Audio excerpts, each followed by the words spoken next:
Welcome to Blizzard Fire. We hope this video helps fire up your solution. In this video, I will explain how to open a Robinhood account. First, download the Robinhood app from your app store or navigate to their website. You'll then enter your email and create a secure password. Next, provide your full legal name and your date of birth. Finally, input your phone number and your current residential address to proceed with the application. This initial step is quick and straightforward, setting you up for the next phase of your investing journey. Moving on, you'll need to provide your social security number for identity verification, a standard requirement for financial accounts. Then, answer a few questions about your employment status and annual income. It's also important to disclose if you or a family member are associated with a brokerage firm. After reviewing all the information, carefully read and agree to the terms and conditions. This ensures compliance and helps Robinhood understand your financial profile.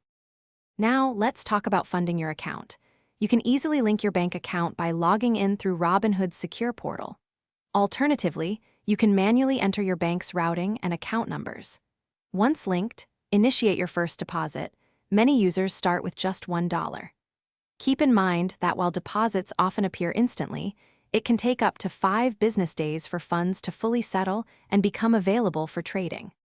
With your account funded, you're ready to begin investing. Explore the wide range of options available, including stocks, exchange-traded funds, and even cryptocurrencies. Take advantage of Robinhood's educational resources to deepen your understanding of the market.